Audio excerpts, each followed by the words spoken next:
Hey y'all, listen. I decided why not have a different type of encounter today, a different type of experience. So I was like, you know what? Let's have sacred talk. I've been going through some personal things in my life to where I'm like, whew, I am the problem.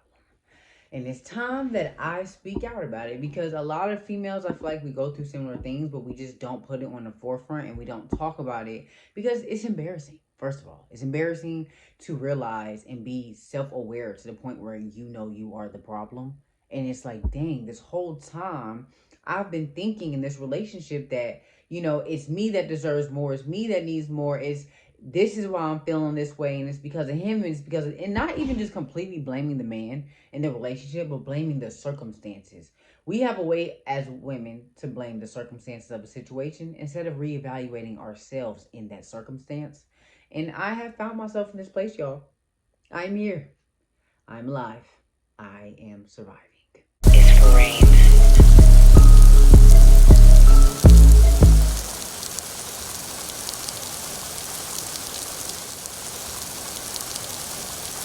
First and foremost, quick disclaimer. Listen, I tried to set up a cute background. It was not going right. Okay, I tried to set my mirror up. I make custom mirrors, by the way. I will be dropping my website soon and I will keep you updated. So if you're interested in purchasing a custom mirror or any of my home decor, because it's building. I'm building it up. But I've started here.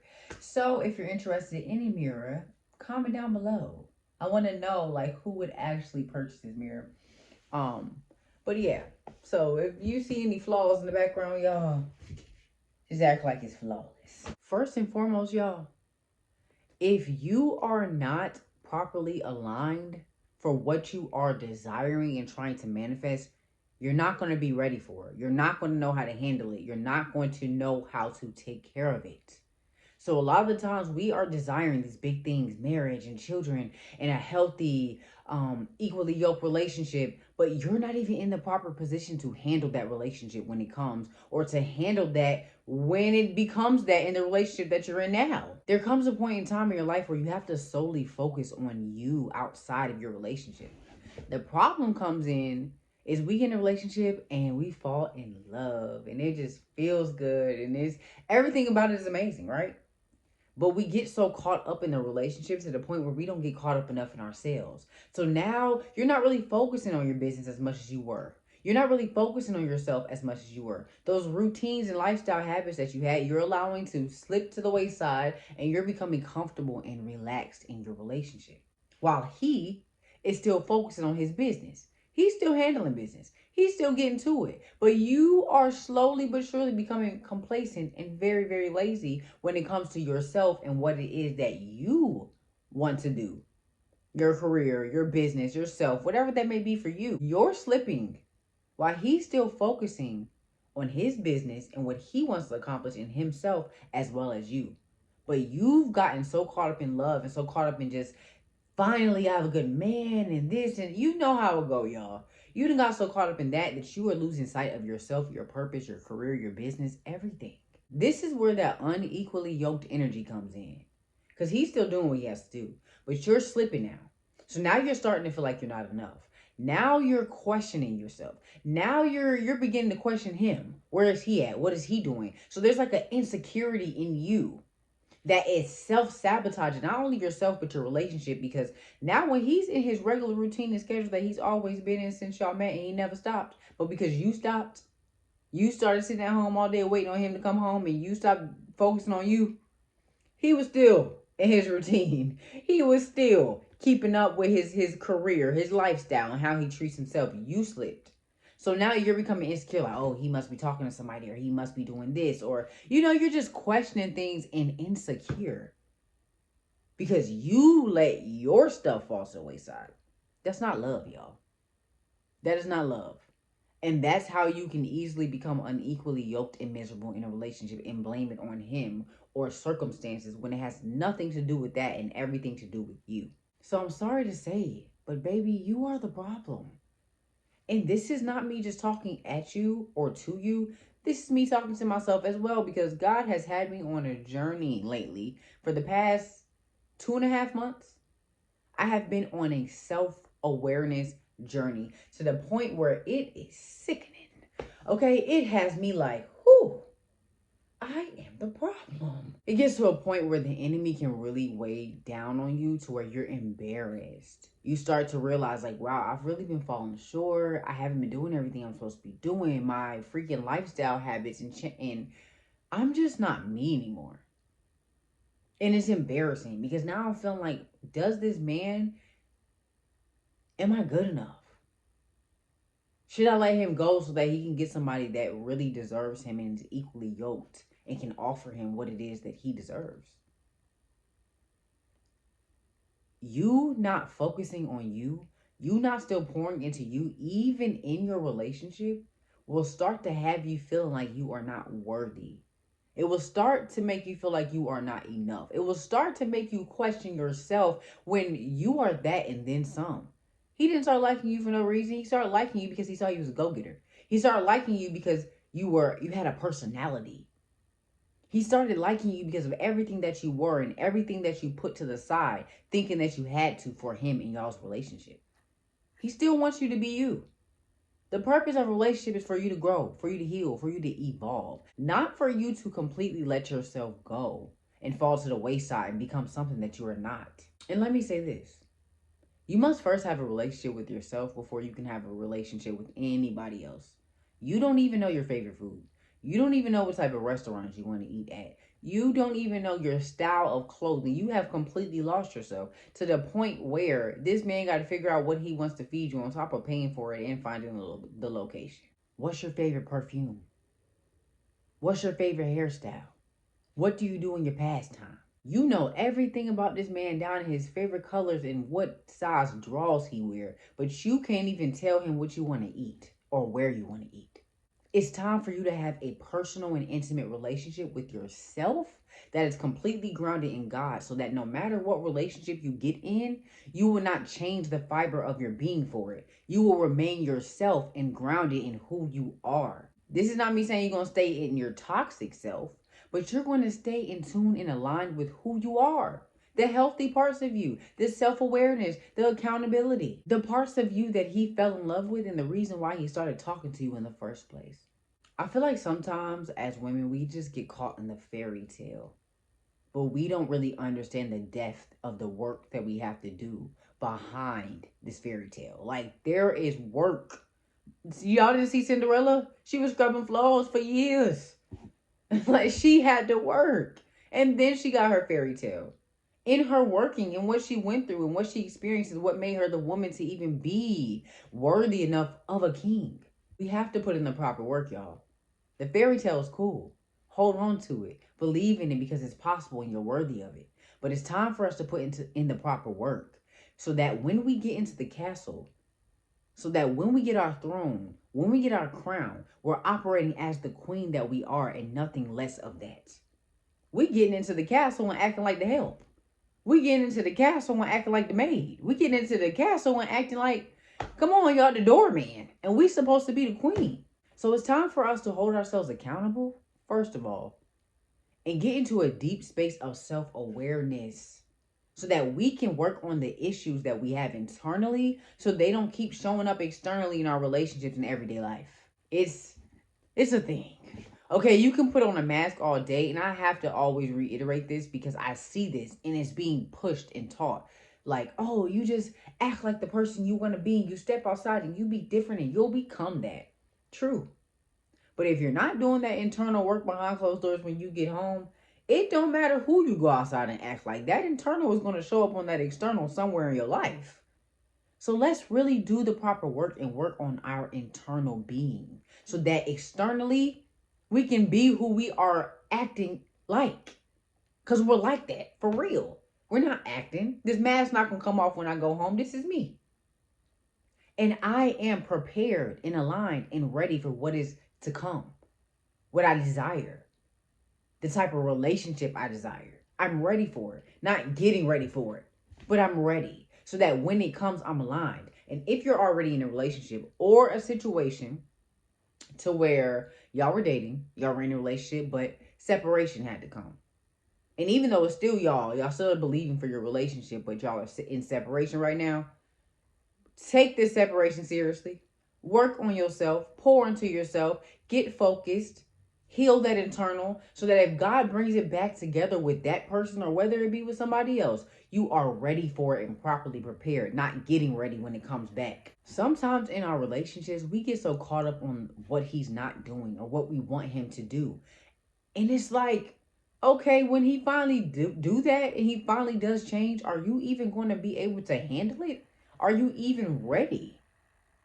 We asking for a whole lot in this relationship and we're not even ready for what he's trying to give us. And then he continuously changes, he continuously grows, he continuously gives you what you're asking him for, and you're not even ready for that change. I had to face this. I had to realize this in my own relationship because I'm like, I'm just not happy. So maybe it's this, maybe it's that. And I keep setting the bar and changing the bar, and he's making it happen. He's changing. I'm changing too, but not internally. I'm just changing the external behavior. And there are some things that I did heal in internally and I changed. So I'm not gonna knock myself at all. Like, I'm a great catch. But just because I'm a great catch doesn't mean that's enough. There still is work that I have to do. There's still things that I fell short in my relationship. There's still things that I have to go back and correct if that's what if we're gonna be together. And regardless if we're not gonna be together and it's gonna be somebody else, I still need to fix that. So God has me in a place where I have to work. I have to realize that I am the problem and I have to hold myself accountable and really go internally inside, like, and fix those things, y'all, because they have to be fixed or I'll never be happy. And I'm starting to really, really realize that, like, you'll never be happy. You'll be happy temporarily because, oh, it's changed and it's this and we're going on vacation. But what happens when you get home off that vacation and you're living in real life and not in fantasy land? Because you want the happy life, the fantasy, the traveling, the kids, the marriage, the house, the waking up to each other. But what happens when you actually get that and you're not internally happy or whole or healed? You're not going to be happy in that fantasy. So you're going to try to come up with another fantasy to escape the fantasy you're not ready for. And what if the next fantasy you're not prepared for neither? Like, we have to do the internal work. And this is just me coming on here being transparent because we need to talk about this. Like, this is sacred talk, y'all. And I don't feel like we hold ourselves accountable enough. We set the bar really high, but it's like we're not even ready to climb that high. Sad truth, but very true. In order to become this version of yourself that you know you are more than worthy of being, this version of yourself that you know you already are internally, deep down inside, you know, after you fix these issues, after you work on yourself, after you heal, you're going to be exactly who you saw in your mind. You just have to put in the work. So journal. Get closer and more intimate with God first and foremost, before journaling, before any of that. God needs to be your foundation because he's going to speak to you through Holy Spirit and tell you which way to go. Check you on what is wrong. If you haven't been checked by Holy Spirit, you know exactly what I'm talking about, and you cannot ignore that conviction. Okay? You gotta change it, or you're just going to keep running from it and be sad. Sorry to say. But your relationship with God has to be first. You have to be really intimately connected with him, and journal, meditate, pray. And meditation, it doesn't look the same for everybody. Meditation for me is sometimes laying in my bed and just allowing my mind to be quiet enough to where I can rest and just hear God. Meditation looks different for everybody. Sometimes it's you fighting through all those thoughts and picking it, pinpointing, like, okay, that's not God. That's God. That's not me. That's my insecurity.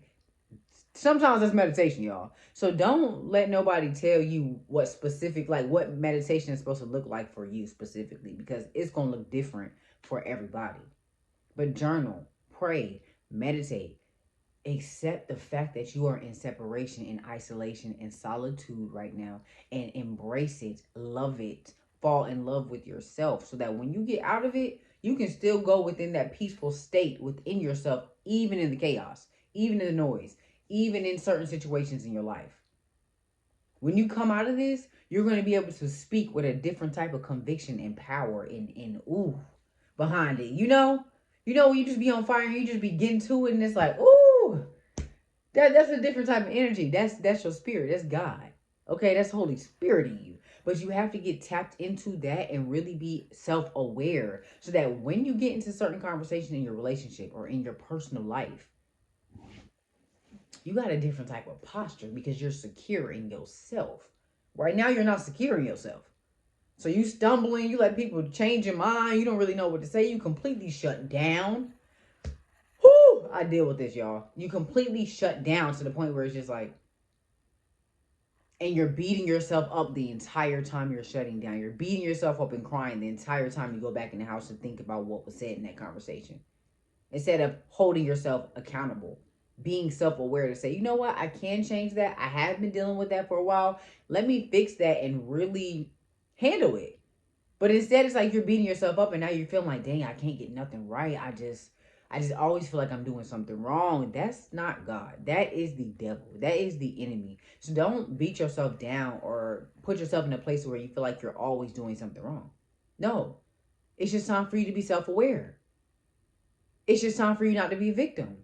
It's just time for you to hold yourself accountable so that you can heal and become better in that area, because you've been having this conversation or this issue in your relationship for years now. And if it's not in this relationship, it's been in a relationship previously. It's just time. And there's nothing wrong with you saying, I need to heal in this area and work on myself in this area. I'm okay. And if your partner, your friend, the person that you desire certain things from, if it's true, if it's God based, if it's meant for you, you are worth the wait.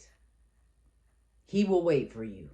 And while he is waiting, you are working, and so is he. So when you come back together, both of y'all are equally yoked and in alignment and not unbalanced. Because sometimes the man can be balanced, but you can be unbalanced and you can knock it off. You can throw off the entire relationship. Now he's trying to change and he's questioning himself and he's trying to be everything for you, but he's already enough. It's you who has the issue. And it takes two. So it's not going to always be you with the issue. But you checked him. He changed. He healed. He did the work. He's still focused. But it's you now that has to go back and say, okay, well, I'm contributing to this issue as well. And now it's time for me to check myself and do the work instead of just checking my partner or the people around me. It has to be me as well. That's just accountability and self-awareness, y'all. And it's very necessary and vital in your healing journey. In order for you to unlock the finances that are for you, the mindset that is for you, the business that is for you, in order for you to get to that breakthrough in your life, you have to change within yourself. You have to have a different heart posture. So don't be afraid of having to do the work and be self-aware and accountable. It's a beautiful thing. You being tapped into your emotions to the point where you can properly communicate, you being tapped into yourself to the point where you can hold yourself accountable and be self-aware and articulate that is sexy, especially to a man. So let's do the work. Let's put in the proper effort. Let's hold ourselves accountable and really work on our internal so that when the things that we are manifesting and desiring come, we'll be properly ready. We'll be properly prepared. We'll be on point. And the door gonna be open and we gonna be sitting there with our legs crossed like, come on in. Okay, I'm ready for this. I'm worthy. I don't have no need to question myself because I put in the work and I know my worth. I also am aware enough to know when I'm lacking somewhere. So I will get back. I will sit back. I will reevaluate. I will work on it. And I will represent myself differently. And I have no problem doing that. So let's do that. Let's put in the work. Let's really check ourselves, y'all. It's time. Okay, there is nothing with reinventing yourself as a woman. But if you are only reinventing your external and not your internal, then you're not reinventing yourself. You're just pretending. And when you go home, you're still going to be just as sad, just as miserable, and questioning yourself twice as much. Because when you go out in your day, you're not who you know you are behind closed door. Don't you want to be that person in public and inside your house, in your relationship and outside your relationship? Let's do the proper work. I'm going to go ahead and end this video off, and I want to end it off by saying, know that you are worth the wait. If you got to separate yourself, if you're in a separation season or isolation season or a solitude in general, embrace it. And know that who is meant for you will wait for you. And if not, there's somebody else waiting. And the moment that you're ready, they will present themselves or represent themselves if that's what it's supposed to be. You're worth the wait. I pray that you are leaving this video way better than you came. Like, comment, subscribe, share your thoughts and points of view on what I spoke about in this video. Share tips and tricks or what you started doing in order to change your internal. This is a community. This is a family. This is a sisterhood. And it's time for us to share information and really support each other in our healing journeys, especially when it comes to our relationship with self and our relationship with others. I pray to see you next video. And I pray that God just continues to reveal to you what it is that you are searching for. Pray that he reveals your steps. Pray that he reveals what is for you and takes away what is not. It's a hard prayer, but it works. And you're going to be thankful in the end because you no longer are going to allow things that don't deserve to have access to you have access to you. And you're going to feel a whole lot lighter and a whole lot better knowing that you are worth the wait, first of all, and that you're exclusive. Okay, you are exclusive. People will wait in line, buy a ticket for you because you put in that work. Once you get that self-worth, once you start working on yourself and you know what you are worth, you're not just going to let nobody have access to you. You be letting the door be open and just any Tom, Dick, and Harry. And Tom, Dick, and Harry don't need to be in that door. John does. Okay? So stop letting in the Tom, Dicks, and Harrys and letting in John. But you got to be ready for John. You got to be ready for him. Okay? And it might not be John, but you get what I'm saying. See you guys next video. And I pray that God blessed you through me. And I'm just so thankful for your support. And see you next time.